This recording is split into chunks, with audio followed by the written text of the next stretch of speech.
welcome back to Love Your Food. As the weather starts to get colder, we have a great hearty meal idea for you here. This is cottage pie. Now, this is the beef version of shepherd's pie, of course. If you're using lamb in here, it would be a shepherd's pie, but they're very similar. Again, pretty easy to customize this recipe. We're going to show you a few of our own variations on this one. And this is a favorite. It's really easy. It keeps really well in the fridge. So we're going to start off. We've got our potatoes. We like to add some corn in ours. Of course, your standard. We've got celery, carrots. We're going to add some mushrooms to ours. We have an onion. We're going to add some shallot as well. And of course, here is our beef. Now, this is about medium lean. We want some fat in there to keep everything together. And also, we're going to use it to fry our vegetables. So, starting off, the first thing you want to do, of course, is get your potatoes boiling. So, pretty sizable pieces here. They don't need to be tiny, but enough to cook quickly. And we're going to get those going. Now, if you find any in there that are just a little too big, go ahead, get that sized right. And we're going to get our water in there. So you want to cover them with cold water. Make sure they are well covered. And then that is going to go right over to the stove. So we're going to put that on pretty high heat. We want these to boil quickly. Good generous helping of salt in there. Potatoes do ask for a lot of salt. And get that covered and get that boiling. And while that is happening, we are going to start on our other things. So here we go. Let's start. We're going to start by browning our meat. Now, of course, as usual, we do want to season that before it hits the pan. So a little bit of salt, a little bit of fresh black pepper on there. Now we also have a little spice mix for this as well. And we'll show you that in a little while. But first, we're going to get this side going. We're going to get that nice and brown on the pan. And while that's going, we're going to start seasoning the other side. So this is a little bit of mustard powder, some powdered garlic, and again, a little bit of salt and pepper as well. There we go.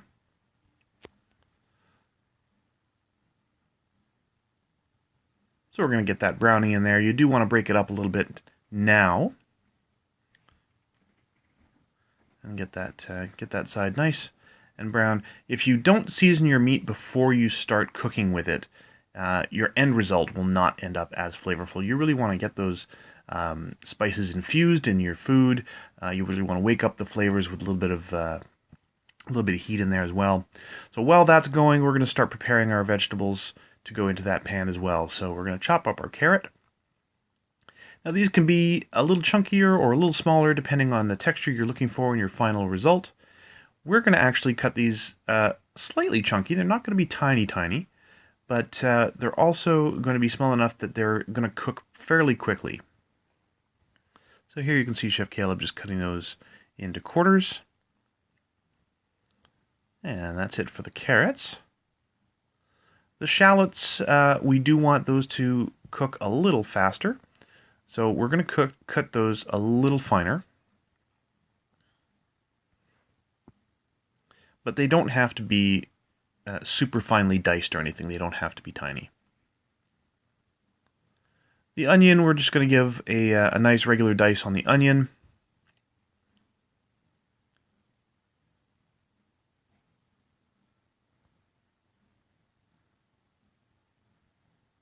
That's about as far as we have to go there. And then for the celery, again, it's going to cook pretty thoroughly. We're going to be cooking it twice, of course. It's going once in the pan, and then it's going to get baked briefly as well. Once we get all the potatoes and we're going to put some cheese on top as well.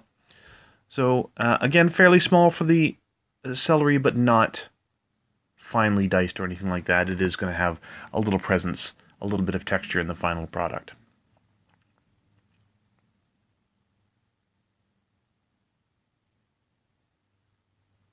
Oh, so there we go with our veggies. Once we've got some good color on that one side, we are going to stir up our beef here. Make sure that all that red and uncooked beef is going to get mixed in there. This also gives an opportunity for the spices and the spice mix that we've made have a little bit of contact with the heat. And also gives you a chance to break everything up again if it's starting to cook together. Now what we're going to do is, again, you've seen us do this before. We're going to sort of stack the meat on one side.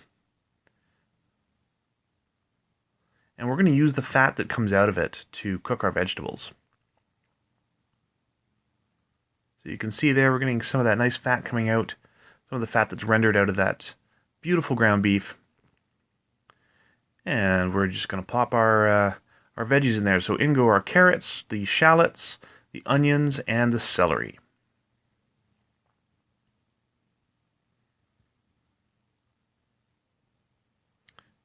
So while that starts to cook, we are going to prepare. Now we're going to add a little bit of corn. This is, of course, a New World recipe, or a New World version of this recipe. So we just have some nice corn on the cob here. We're just going to cut that nicely off there. It's super easy. You can use frozen corn if you'd like, if it's easier for you. Just get the niblets that are frozen already off the cob. If there's no readily available corn to you, then that's fine, of course. And pretty simple. There's not a whole lot of preparation involved in the corn. We're just going to cut it off the cob, and that's going to break up as it cooks. So that's going to go in there. And just to start off, it's going to get a little steaming, and then that's going to continue to cook once we stir it in. Now's a good time to salt our veggies. Again, another little dash of black pepper as well. And we're just going to give that a little stir.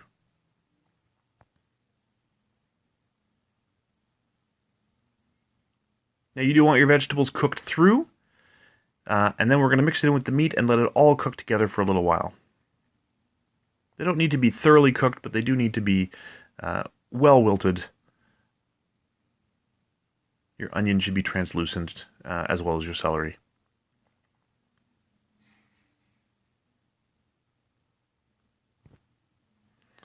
So once that's cooked, just give everything a little stir there. Some people also add peas. That is perfectly acceptable. You can add frozen peas, or if you have fresh peas on hand, that is even better. Of course, the season for fresh peas is pretty short, so not really a wintertime thing. But if you have them, feel free. It's a great addition to this dish.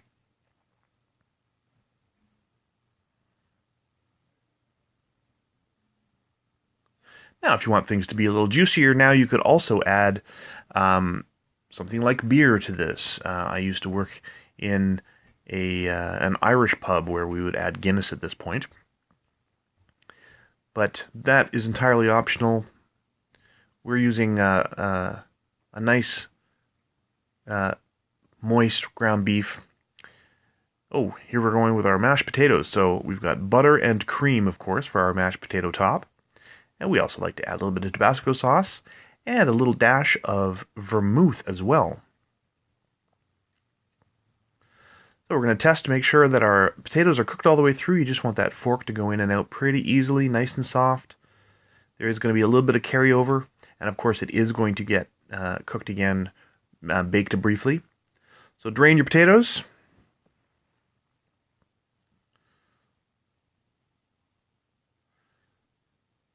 In goes the butter and the cream.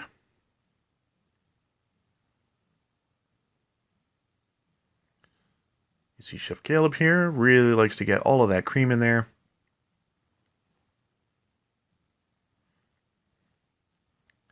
A few dashes of Tabasco sauce,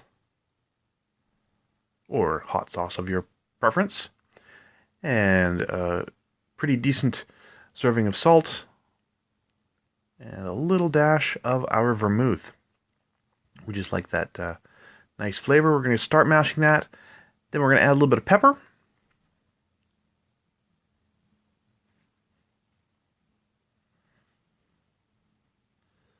And we're just going to combine that until it is reasonably smooth. It doesn't have to be super smooth. It doesn't have to be amazingly creamy mashed potatoes. It is basically the topping of a pie, so it's okay if it's not perfect, but we do want it to be well combined and all well blended together here. Now's a great time to taste it. Make sure the seasoning doesn't need any adjustment. And then we're going to try something a little special here. We're going to add some mushrooms to our cottage pie. This is not everyone's cup of tea. This is entirely optional. You do not have to add mushrooms. We do enjoy it. We like the flavor. Adds a nice little textural component as well. So we're just going to chop these pretty roughly. We want the texture, so it's not going to be small. Into our pan here. A little bit of butter. And once that butter is nice and melted, in go the mushrooms.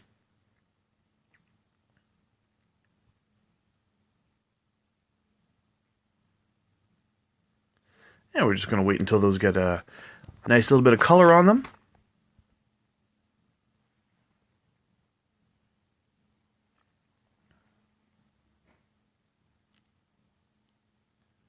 Once again, a little dash of salt, a little bit of black pepper.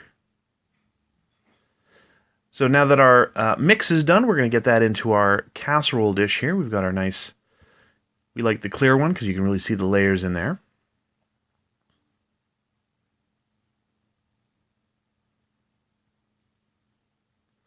So there you have the mix. Everything is well cooked in there. Our mushrooms are done now. We've given those a little bit of time on the heat, given them a flip, and we're just going to toss that on top. Just nice little textural bonus.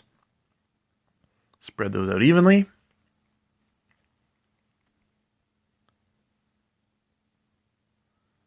And then all that's left to do after that is to get that topping on there. So here come the potatoes.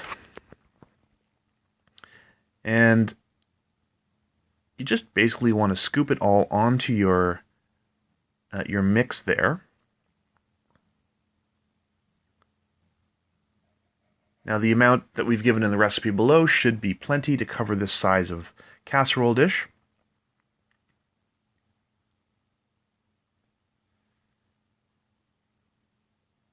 Don't worry about perfect at first, you just want to get it all on there, and then you're going to spread it out and give it a good smoothing afterwards.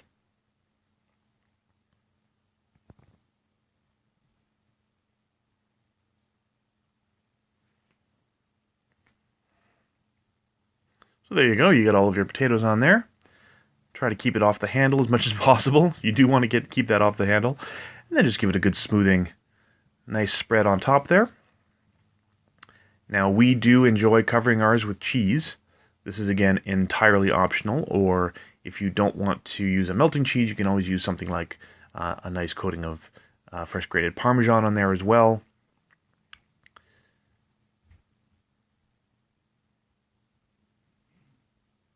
But we do like our cheese, so we're going to spread that on top there. Once again, we want it nice and even.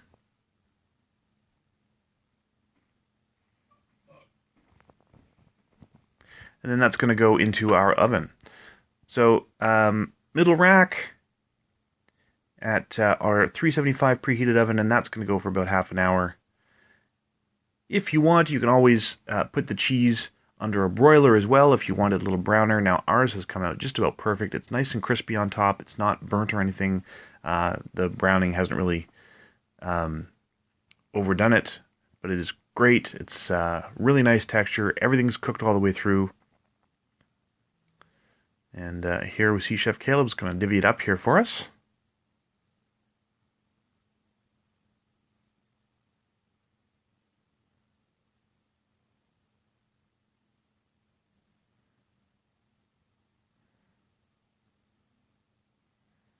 And there you go. So this is going to hit the plate.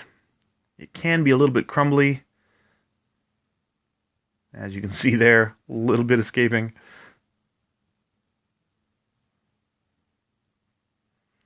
And there you have it. We like to serve that with a salad. A little garnish of parsley on top as well. And it's going to have all of your beautiful vegetables in there, that lovely, lovely seasoned beef, and that great potato topping. Again, this is a super recipe when it's getting cold outside. Super easy to customize as well with different flavorings for your beef. You can use garlic in your mashed potatoes, all sorts of things like that. If you like this recipe, please do like and subscribe.